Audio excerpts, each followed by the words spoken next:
Hi everyone, it's me, Tim. Today I want to talk about game simplification. And by this I'm talking about various ways games can be made easier to use, but to some players feel hand-holdy.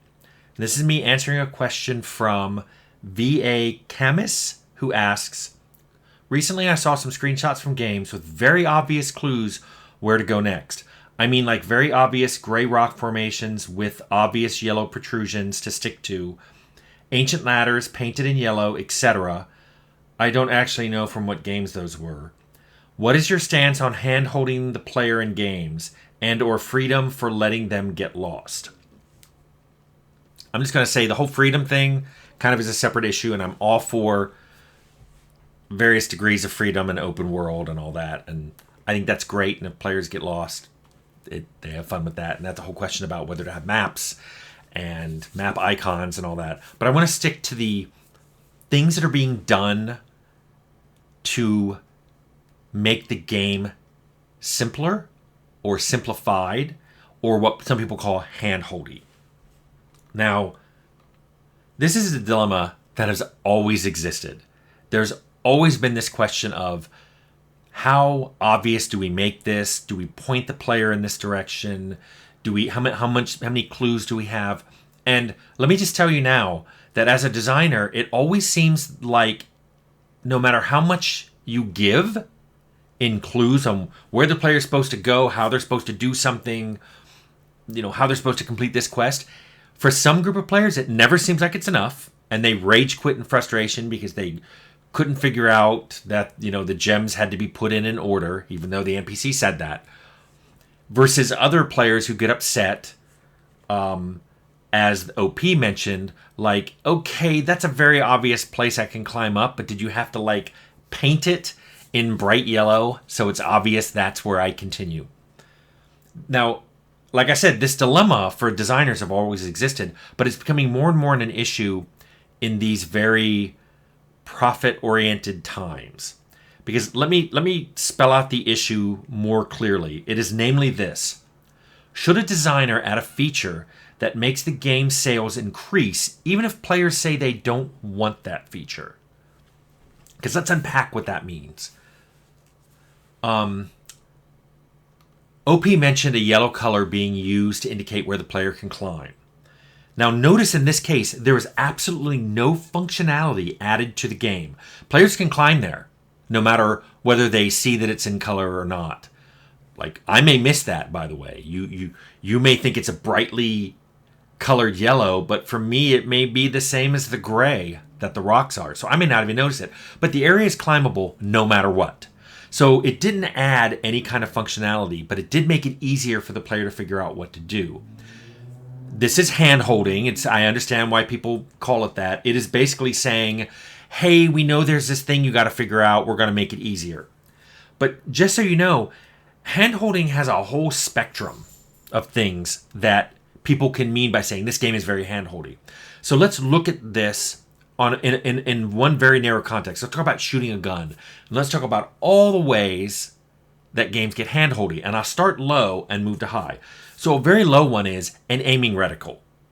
Almost every shooting game has an aiming reticle on the screen. Maybe some get rid of it if you're somehow damaged, but I know games that never lose it. There's always a reticle that show if you press the trigger, that's where your bullet's going to hit. Well, guess what? There's no aiming reticle in real life. So that's a form of hand-holding.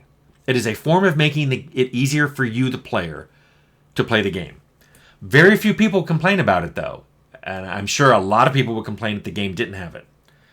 Now let's go up a step in that spectrum. Aim assist. Aim assist takes a lot of different forms. It could be anything from a sticky aim, meaning when the cursor, the aiming reticle goes over something, and then it goes off of it. If you shoot, the game kind of remembers the last thing you were aiming at, and if the reticule isn't that far away, it'll still shoot that creature. Maybe the reticule itself actually sticks to it, so maybe it's a floating reticule and it actually stays on the last thing that you were over. Sometimes aim assist can also be defined as the hitboxes are a little bigger than they should be, and that way when you change the difficulty options in a game and it says it's increasing aim assist, what it's really doing is saying the creature that looks this big actually has a hitbox that's this big. Now this can extend even further into something slightly different called bullet magnetism. Bullet magnetism is when you shoot and you've never had your aim on or even close to a creature, but it hits it anyway. Your bullet is literally, you can imagine it, even if it's a hit scan thing, that your bullet aimed, re-aimed itself in trajectory and curved towards and hit a creature that was near your reticule, but you never were over it. And it's even maybe not even that near, depending on how much bullet magnetism you have. Now, to the original players of shooters and FPSs, these were all super handholdy. It's like, oh my God, what are the kids these days needing to play this game? But part of it was introduced because consoles, doing shooters on consoles seemed a lot harder than PC because you get a lot finer control with a mouse than you do with a controller. And it made PvP on PC versus console very different. So those features started to be added into games, and now their players not only want them, but they expect them, and they justify their being there. I'm sure there's people watching right now that are justifying all the things I just said, which older games didn't have, and they're all a form of hand-holding. It's just, if people have a place on the continuum, and everything below that is like, oh, that's fine, that's not hand-holdy, but this is hand-holdy. But where people fall in that spectrum is very different. So the thing is, beyond players expecting it, this extends to a lot more features than just hand-holdy features. And there are players that say they don't want them, but then they seem to use them if the game has them. And even more, they only buy games that have those things. So that just causes this dilemma of, should I not include it? Because people say they don't want it, but then they seem to use it and they seem to want it. And it's if they're looking at two games and one has it and one doesn't, they usually buy the one that has those features. And this extends way beyond like painted ladders and icons on maps. Difficulty sliders are a big contention. Some people are like, well, I want the game not to have them, just have the designer pick what the difficulty should be. And others are like, nope, I won't buy a game unless it lets me go on story mode. Microtransactions are an extreme version of this. Many people hate microtransactions, but guess what? You put them in the game and people seem to buy them and use them. And so in some cases, for some types of games and some designs, it's kind of hard to not put them in. It's kind of hard to justify as a designer not putting them in. There are obviously people who want them and will pay money for them. So let's look at the other side of this, and let's look at the objections people have to hand-holdy stuff. The common one is, hey, it reduces the challenge of the game. And it reduces the challenge differently for different people depending on whether or not they turn these hand-holdy options on. Which then brings up the question of, well, if you have options to remove the hand-holdy features, is that okay? For some people, it's like, oh yeah, if I can turn them off, it's fine. Other people are like, no one should have access to this. No one should be able to play the game unless everybody plays it the same way. And I can see this argument for online player versus player games, but for single-player games, I never have quite understood this argument.